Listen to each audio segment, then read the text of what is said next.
Bonjour à tous, merci beaucoup de votre fidélité sur les antennes de Frères Radio et Télévision. C'est l'heure de votre émission Ronde Politique. Cette émission qui traite justement les actualités politiques de la République démocratique du Congo.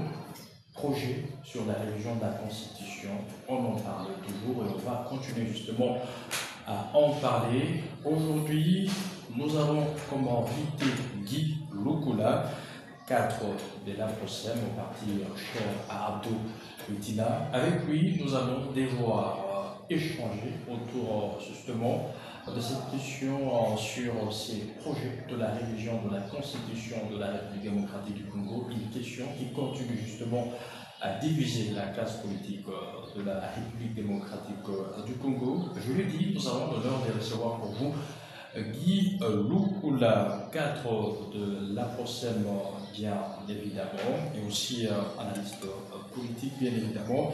Avec lui, nous allons devoir échanger sur cette éminente question qui justement est en train d'emballer tous les Congolais de tous bords de la République démocratique du Congo.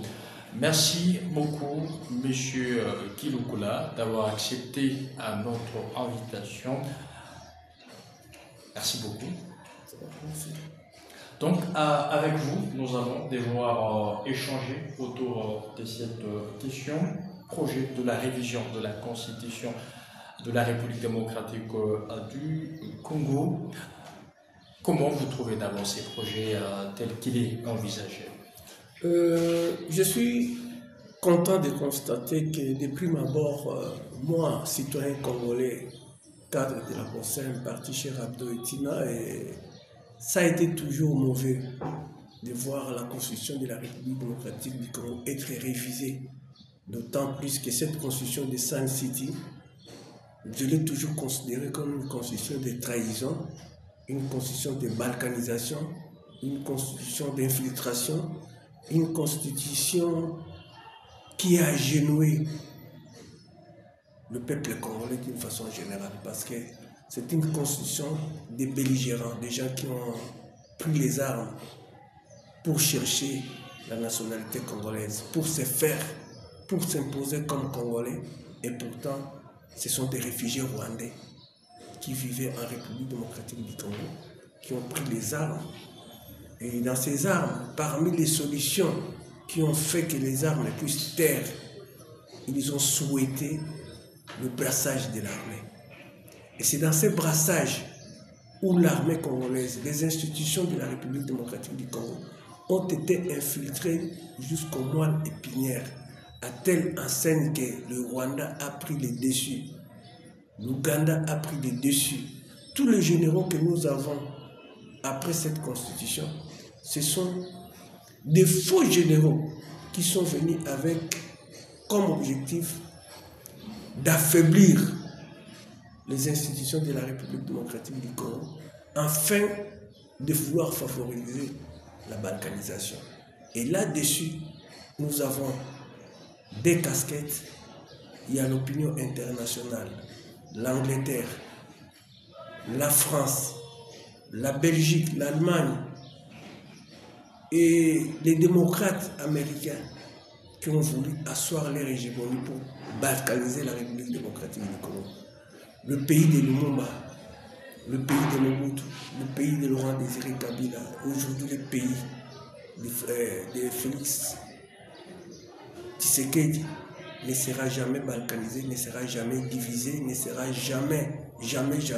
Le Congo restera indivisible. Aujourd'hui, je suis presque très content parce que tout ce que j'ai toujours demandé dans mes interventions dans les différentes chaînes de la télévision dans la ville de Lubumbashi, vient d'être concrétisé et confirmé que le chef de l'État lui-même, étant que garant de la nation, a vu clair que cette constitution était déjà dépassée et que les Congolais devaient écrire leur propre constitution en élaguant tout ce qu'il y a comme piège dans cette constitution. Donc je suis heureux qu'un projet soit déjà établi parce que ce n'est pas tous les Congolais qui vont écrire la constitution, mais plutôt un poignet d'élite intellectuelle qui va écrire et que on va remettre ça au référendum populaire pour que nous puissions accepter cette fois au moins, les Congolais aient averti et issu l'évolution de la Constitution qui nous a été toujours imposée, qui a été toujours écrite par les autres, sans que le peuple congolais puisse en sentir le bien fondé de la Constitution. Pour une première fois, au moins jusqu'aux enfants de l'école primaire, ils ont pris connaissance de la loi mère, que la Constitution, c'est la patrie ou la mort, c'est le devenir d'un pays, c'est le développement d'un pays lorsqu'il est taillé pour l'intérêt des Congolais, et cela d'une façon impartiale. Ce n'est pas la Constitution de Tshisekedi, ça sera la Constitution qui va régir les sols, les sous-sols et les Congolais, les sols, les sous-sols des Congolais et les Congolais eux-mêmes. Donc je suis content que le projet soit déjà en préparation et qu'au moment opportun, nous allons décider. Alors, Monsieur Guy Lukula, je rappelle que vous êtes cadre de la POSEM, en même temps vous êtes analyste politique. La révision de la Constitution est-elle nécessaire qui réponde aux besoins de la population congolaise? Effectivement, moi d'abord étant qu'individu, j'ai senti ces besoins-là. Vous comprenez? Et aujourd'hui, le Congolais est éveillé. Il a pris connaissance de cette constitution via et à travers. Moi, je suis élite intellectuelle, j'ai étudié. J'ai vu les faits sociaux et politiques. N'oubliez pas que les faits sociaux et politiques sont des réalités, des données complexes et globaux. Vous comprenez? Aujourd'hui, nous vivons les conséquences d'une constitution qui n'était pas faite et voulue par le peuple congolais.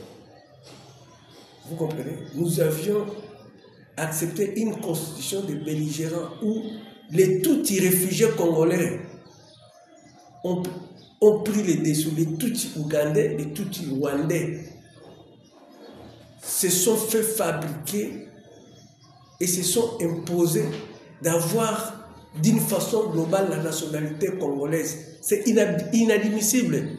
Aujourd'hui, tout ce qui quitte le Rwanda, dès qu'il se trouve sur le sol congolais, il se dit Mouniamouleng. Vous comprenez? Mais c'est pas correct. Aujourd'hui, les Tutsis, quand ils sont venus, ils se sont présentés en majoritaire parce qu'ils sont venus des deux pôles. Du côté Jean-Pierre Mbemba, il y avait des Tutsis. Du côté Ouganda, du côté Ruberwa, lui-même réfugié rwandais. Des Tutsis sont arrivés et se sont comportés à mettre en République démocratique du Congo en fabriquant les généraux à qui ils ont imposé leurs femmes, à qui ils ont imposé les femmes Tutsis. Et ces gens-là vivent au Congo, mais l'âme se trouve en République, l'âme se trouve au Rwanda. Ils ne travaillent pas pour le compte de la RDC, mais plutôt pour le compte. Vous allez comprendre que même cette guerre qui nous est imposée, nous avons compris que l'armée était infiltrée. Et dès qu'on les déniche, ils deviennent des Rwandais. Dès qu'on les déniche, directement ils entrent au M23. Ils commencent à combattre, non pas pour leur patrie, mais ils veulent investir. Ils avaient un projet caché de l'Empire Ima, tout ce qu'ils veulent coûte que coûte concrétiser, mais ils n'ont pas oublié que les Hutus, dans les Bantous, sont des Congolais, ils se sont déjà avertis. Nous savions, nous connaissons et nous avions déjà pris toutes nos dispositions pour qu'on en arrive pas là. Le projet de constitution est attendu de tous les Congolais. Alors, le chef de l'État qui est à son deuxième mandat, vous le savez très bien, le président Félix Antoine Tshisekedi est à son deuxième mandat. Alors, pourquoi ne pas se concentrer sur le défi qui rencontre la population au lieu de pouvoir se concentrer sur la révision de la Constitution? D'autant plus que nous savons que le chef de l'État est à son deuxième mandat. Effectivement, le chef de l'État est à son deuxième mandat et c'est au commencement du deuxième mandat qu'il trouve déjà que le faille se trouve dans la Constitution. Vous allez comprendre que ce que le chef de l'État est en train de faire, alors que vous soyez opposant aveugle pour ne pas voir ce qui est en train d'être fait pour comprendre le devenir. L'opposition n'est pas là pour barricader, pour mettre des obstructions de ce que l'État est en train de jeter comme projet pour que la situation de la population soit améliorée. Lorsque l'opposition vient pour contrecarrer ces actions-là, effectivement, ce n'est pas une opposition qui veut le développement des citoyens congolais, mais plutôt les affamés, les assoiffés de l'argent. Ils veulent venir au pouvoir pour avoir de l'argent, pour leur propre compte, pour leur propre vente, et non pas pour la satisfaction du bien-être général. L'opposition est là pour dénoncer ce qui ne va pas, mais dans ce que l'État est en train de faire, il a compris que le Congo est enclavé. Allez sur le plan des transports. Les routes sont en train d'être construites à travers les pays. La nationale numéro 2 qui quitte de Kinshasa, Bandundu, jusqu'ici au Katanga. Mais l'asphalte est déjà arrivé presque en Bujimaï, et c'est là tend vers au Katanga. Mais si nous commençons à nous déplacer du Katanga par véhicule jusqu'à Kinshasa, c'est déjà un pas. Pendant que le chef de l'État est en train de vouloir aménager, trouver des solutions, la guerre à l'Est, l'insécurité vient perturber les données parce qu'on doit former les militaires, on doit acheter le matériel pour combattre, on doit chercher. Comprenez que j'ai toujours donné cet exemple d'un tonneau vide. Quand le tonneau est vide, que vous jetez de l'eau à la première ligne, il n'y a que du bruit qui vient. Vous n'allez pas sentir que l'eau est dans le tonneau, vous sentirez que le tonneau est toujours vide. Mais lorsque le tonneau, l'eau arrive au milieu, quand on jette un seau d'eau, vous ne sentirez plus de bruit. C'est là où nous sortons avec le Congo. Le Congo était vendu. Le Congo était trahi. Le Congo était... Donc le Congo n'existait presque plus. On nous faisait voir que le Congo c'était un État. Or, le Congo a cessé d'être une proto-nation. Donc, on n'avait même plus la notion de nation. On était loin. Aujourd'hui, le Congo est tribalisé. Le Congo est régionalisé. Les valeurs n'existent plus. Les valeurs n'existent plus. Mais le chef d'État est en train de se battre, il est au four au moulin pour que la méritocratie rentre. Mais on a hérité, le président Tshisekedi a hérité un Congo totalement malade. Totalement malade. Et nous sommes en train de parler, non seulement parce que je suis dans un parti politique proche au pouvoir, mais nous sommes en train de dénoncer le mal partout où il est pour qu'on puisse trouver des solutions. Donc aujourd'hui, la Constitution c'est une priorité. C'est une priorité pour notre devenir. Elle doit être modifiée. Puisque, M. Dulukula, vous avez évoqué justement la question de l'opposition congolaise, bien évidemment, la plupart des opposants congolais boycottent déjà ces projets de la révision de la Constitution. L'un parmi eux a déjà été interpellé. Il s'agit là de Délicé Sanga. Pourquoi vouloir s'en prendre justement aux personnes qui contestent cette idée justement de l'union sacrée de la nation? Contester, c'est bien. Amener les gens à la révolution, amener les gens à la rébellion, c'est ce qui est dénoncé. C'est ce qui est contre la loi. Il éveille justement la population. Il éveille avec quel mot? Il éveille avec quel mot? Quels sont les propos que Délicé Sanga a sortis pour qu'il soit aujourd'hui interpellé? Le chef de l'État l'a dit même quand il est arrivé. Contester, c'est un droit. Mais amener les gens à la rébellion, sortir les gens dans la route, dans le rue, sans respecter la procédure, c'est une infraction, c'est une aberration. Et sensibiliser la population, monsieur. Sensibiliser, oui, le chef de l'État a accepté. Sur le projet sur le projet de la société. Sensibiliser, parler, manifester un mécontentement ou un point de vue contraire. C'est démocratique. On ne peut pas t'arrêter pour ça. Est-ce que c'est ça qui a été interpellé pour ça? C'est ça qui a été interpellé pour le mot qu'il a sorti. Pour le mot qu'il a sorti. Il incite la population à se rebeller contre le pouvoir. Voilà pourquoi il a été interpellé. Et le chef de l'État l'a dit aussitôt, il est arrivé ici au Katanga. Donc, respectons les règles démocratiques, respectons les textes de loi, respectons la démocratie. La démocratie ne fait pas guérir des ordres. Parce que vous êtes libre de dire n'importe quoi. Quand vous allez à l'encontre de ce que la loi a prévu, C'est tout à fait normal que la justice puisse s'occuper de vous. Et ce n'est pas les chefs de l'État qui le font, ce sont les institutions, les services publics de l'État qui s'en occupent pour constater que X et Y, là où il va, de ce qu'il est en train de dire, il est en train de citer les gens contre la gestion de l'État. Monsieur Guy Lukula, vous avez justement évoqué la question de l'Est de la République démocratique du Congo dans vos propos, bien évidemment. Pensez-vous que la révision de la Constitution peut résoudre définitivement cette question de l'Est? Effectivement, le plus grand problème que nous avons, il est endogène et exogène. Endogène, c'est entre nous. Il y a des traîtres qui sont à l'intelligence du Rwanda, qui sont en intelligence avec le M23. Exogène parce qu'il y a la conspiration internationale contre la République démocratique du Congo pour voler le minerai, prendre ça gratuitement au lieu de se comporter. Et cette question peut être résolue par la révision de la Constitution? La Constitution, c'est la loi mère. Tout est prévu dans la Constitution. La défense de l'intégrité territoriale est conçue dans la Constitution.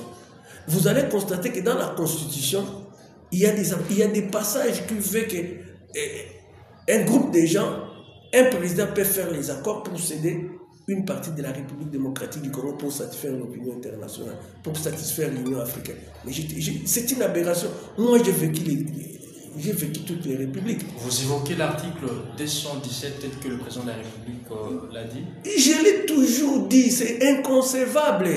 Nous avons vécu le Congo. J'ai vécu les Zaïre, j'ai vécu Kabila, le père. J'ai vécu Joseph Kabila. Aujourd'hui, je suis avec le président Fachi Beton, Tshisekedi. Sous Zaïre, quand vous comprenez l'acharnement de Mobutu tel qu'il aimait son pays, il disait pour l'intégrité territoriale de la République, pour la République d'Isaïe, s'il faut lier un pacte avec Satan pour qu'il s'en pousse, qu'il n'y ait même pas une partition de cette République, Mobutu était prêt pour signer un pacte avec le diable pour ça. Et aujourd'hui, pensez-vous que dans la constitution du impère parti État, cette disposition était là? Nous sommes fiers d'être Congolais. Nous sommes fiers de rester ensemble tel que Berlin a laissé la République démocratique du Congo. Donc, du nord au sud, de l'est à l'ouest, avec la carte du Zaïre, nous sommes jaloux qu'une partie de notre territoire soit cédée ou léguée ou qu'il y ait ou cession. Les Congolais n'aiment pas ça. Ils n'aiment pas entendre ça. Et il n'y a pas que ça. Vous comprenez? Et cette histoire, le venin qu'on a mis dans la Constitution de donner la nationalité congolaise aux Rwandais, aux Tutsis, d'une façon globale. Il n'y a pas que les Tutsis qui sont minoritaires en République démocratique du Congo. Et ce sont d'abord des réfugiés. Ils ne représentent même pas une tribu ici en République démocratique du Congo. Moi-même, ma tribu, elle est minoritaire. Nous avons des tribus minoritaires dans les Bas-Congo. Ils ne nous posent jamais de problème. Les pygmées qui sont autochtones, et ça n'en fait même pas un problème. Il n'y a que les Banyamulenge, il n'y a que les Tutsis. Parce que soutenus par les démocrates américains qui veulent à tout prix devenir congolais et chercher à vouloir prendre une partie de la République démocratique du Congo pour en créer un État. C'est inconcevable. C'est inconcevable. Aujourd'hui, les Rouberois, moi j'ai connu Rouberois comme étudiant rwandais, réfugié congolais dans le sud du Kivu. Nyarugabu, il me connaît même quand il me voit à la télé, ils le savent. Ils savent que je suis intègre, que je suis intelligent, je suis courageux. Et pourquoi pas dire que je suis beau? J'ai fait la politique, mais je n'ai pas pris les armes. Je suis moi-même victime de l'injustice où j'ai plus de 27 ans de vie au même grade. C'est inconcevable. Les Roubaix, moi, je les ai connus des malheureux ici aux cités universitaires. Moi, j'ai été jusqu'au Kivu. Je connais bien la République du Zaïre. Je connais bien la République démocratique du Congo. Je suis un enfant né grandi dans des mutations. J'ai été un peu partout à travers nos pays. Entre nous, Congolais, nous n'avons pas de problèmes. Nous avons des problèmes seulement avec le Tutsi qui veut s'imposer, qui veut coûte que coûte avoir le territoire congolais comme leur propre territoire. Ils sont venus ici pour des raisons politiques. Du temps de Mobutu, ils n'ont pas tenté de chercher à avoir la nationalité congolaise. Il y a une procédure pour acquérir la nationalité congolaise. Mais déjà dans cette constitution de trahison, cette constitution de sanicide que je n'ai jamais aimé, que je n'ai jamais estimé. Depuis toujours, quand je passe à la télévision, j'ai demandé autrefois au député national de modifier la constitution. Et Dieu merci, aujourd'hui, le chef de l'État a fait ça. La constitution, c'est ça la base même du développement d'un pays. Mais lorsqu'elle est malade, elle doit être changée, car cela ne tienne, partant de la constitution, on peut arriver à asseoir et à développer nos pays et à corriger toutes les imperfections qui existent. Mesdames et messieurs, il s'agit là de votre émission Monde politique. Cette émission justement qui traite les actualités politiques de la République démocratique du Congo. Et aujourd'hui, nous continuons justement à parler de ces projets de la révision de la Constitution de la République démocratique du Congo. Le chef de l'État a encore insisté ici à Lubumbashi sur cette révision ou ces changements de la Constitution de la République démocratique du Congo.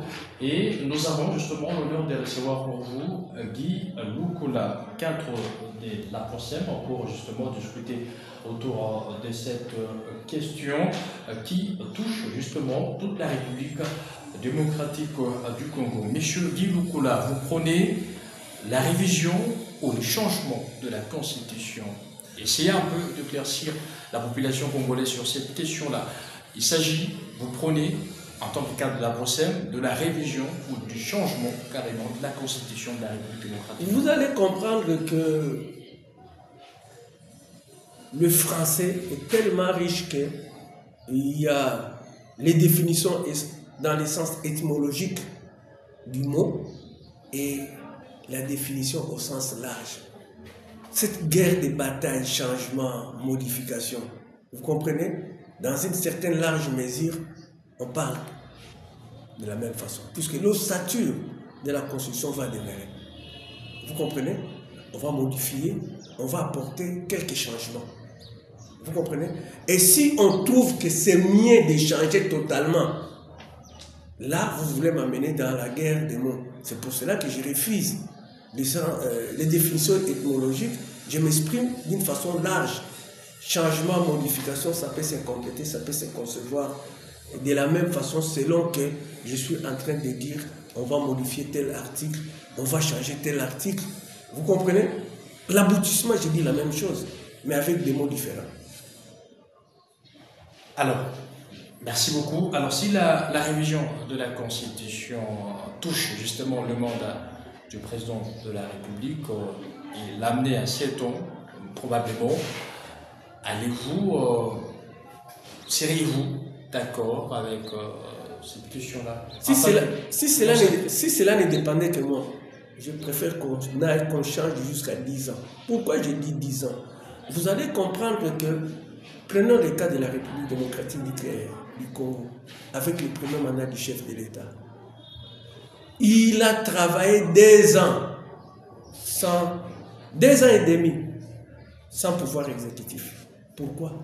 Les tracasseries politiques. Il était minoritaire quand il a été élu. Il a fait des alliances avec le parti majoritaire. Mais ce parti majoritaire ne lui a pas facilité la tâche pour avoir un premier ministre parce que c'est la majorité qui l'a amené au pouvoir.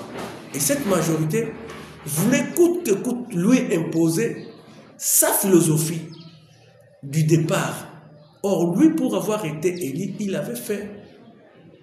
il avait un projet de société qu'il a battu campagne et que les gens ont accepté et on a fait confiance pour qu'il soit élu président de la République. Le Premier ministre fait la politique du chef de l'État parce que nous vivons un régime semi-présidentiel. C'est le chef de l'État. Le Premier ministre est là pour concrétiser le projet de la société du chef de l'État et non pas l'inverse. que le Premier ministre vient, il fait ce qui vient de sa tête. Non. Pour avoir le Premier ministre, le professeur qui n'est plus là, mais c'est le journaliste. Mais nous avons gaspillé combien de temps? 2 ans et demi. Et quand il est arrivé, quand il a constitué et quand il a été désigné Premier ministre, pour avoir le gouvernement, ça nous a compté encore près de 6 mois. Et quand le gouvernement a été effectif, c'est le pouvoir législatif qui a compliqué encore le dossier, qui ne voulait pas obtempérer à tous les projets de société que les chefs de l'État voulaient mettre en place. Pour le premier mandat, tu sais qu'il n'a pas fait 5 ans de règne au pouvoir. Mais quand les politiciens veulent récupérer la chose, ils disent quoi? Il n'a rien fait pendant les 5 ans. Mais racontez à la population la réalité. Aujourd'hui, moi j'ai étudié, j'ai fait les sciences politiques et administratives. C'est que je suis en train de dire qu'on puisse me contredire. Vous-même, vous êtes journaliste, vous avez vécu cette réalité. Et quand il est arrivé au pouvoir, quand le pouvoir était là, l'Assemblée nationale, parce qu'elle était majoritaire du défunt parti PPRD. Mais nous avons vécu un spectacle désolant. C'était une Assemblée nationale des injures, des disputes, sans respect en l'égard du chef de l'État. Et c'est ce qui a poussé le chef de l'État à organiser l'Union sacrée de la nation.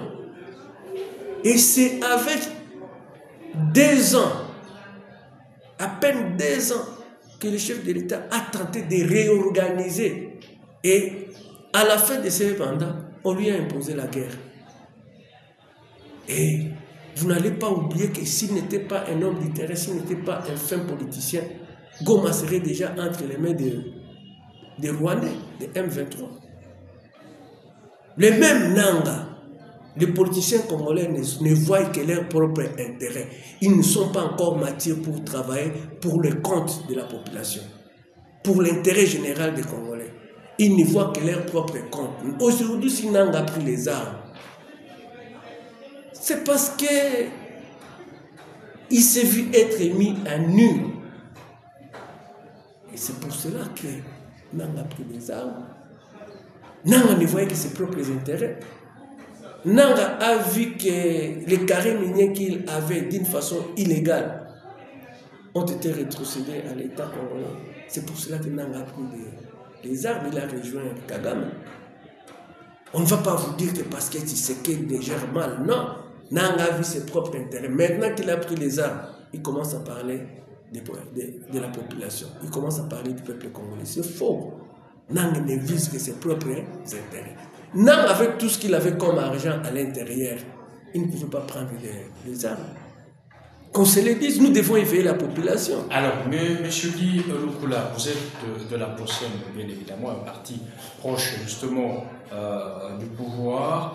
Alors, la révision de la Constitution ne peut pas impacter le bilan du chef de l'État, Félix-Antoine Tshisekedi Tshilombo, puisqu'il est justement à son 2e mandat. Quel est le bilan que vous allez pouvoir donner au peuple congolais si vous misez beaucoup plus sur la révision de la Constitution?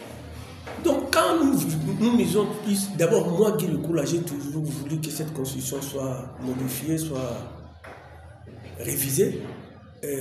Ça sera un impact très positif, ça sera un bilan positif d'avoir une constitution conçue, établie par les natifs de la République démocratique du Congo. Même s'ils ne pouvaient pas arriver à tout changer, mais au moins les Congolais sauront que cette constitution ici a été écrite, a été rédigée en République démocratique du Congo pour la cause, pour l'intérêt général des Congolais. Et le reste va arriver. La guerre est là, malgré qu'on est en train de miser sur le projet de la constitution. Mais nos militaires sont en train de faire le plus ouest avec les Ouazalendo à l'est de la République démocratique du Congo. Je vous ai dit, avec Kabila, armée organisée, 3 mois Goma était tombé. Mais avec un Congolais de père et de mère, jusqu'aujourd'hui. Et d'abord la crise, la paix a changé de camp. Aujourd'hui, les Rwandais sont informés que c'est une guerre injuste. que Kagame est en train d'imposer en République démocratique du Congo, où il est en train de faire tuer. Dans les générations à venir, au Rwanda, il n'y aura pas assez des hommes. Parce qu'ils sont en train de se faire tuer en République démocratique du Congo. Vous n'avez pas d'idée. La conspiration internationale est là. Le blanc veut la déstabilisation pour continuer à voler. Donc, Tshisekedi ne se bat pas avec le Rwanda. Tshisekedi se bat avec l'Union européenne. Sa vie est en danger. Et nous, les Congolais... Monsieur Bilukula, le bilan socio-économique, quel bilan vous allez donner justement à ces populations? Le bilan socio-économique, il y a plusieurs paramètres qui font qu'aujourd'hui, on éprouve des difficultés. Le chef de l'État là, il a dit ici, aujourd'hui, nous devons changer de fusil d'épaule, quitter les minéraux pour l'agriculture.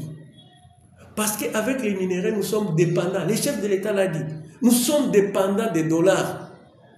Or, si nous cultivons, on n'a pas besoin de dollars. Si dans toutes les provinces, chez nous au Bandoundo, on ne connaît pas les minéraux, l'histoire du ventre n'est pas tellement piquante par rapport ici à Lubumbashi. Aujourd'hui, le chef de l'État nous dit, nous devons cultiver. La terre, le minerai est dans les sous-sols. Mais avec l'agriculture, partout où vous êtes, avec la roue, vous pouvez avoir de l'argent. Valorisons la monnaie, le franc congolais, qui est de compter. C'est avec les changements de mentalité que nous pouvons basculer, nous pouvons tout faciliter. La solution, c'est l'agriculture. Les minéraux peuvent devenir secondaires et nous allons trouver, tant soit peu, la situation socio-économique de nos populations. Mesdames et messieurs, nous sommes en train justement de parler de ces projets sur la révision de la Constitution de la République démocratique du Congo avec Guy Lokola et les cadres justement de la PROCEM, le parti cher à Abdo Etina. Monsieur Guy Lokola, nous sommes en train de chuter justement avec cette émission, bien évidemment.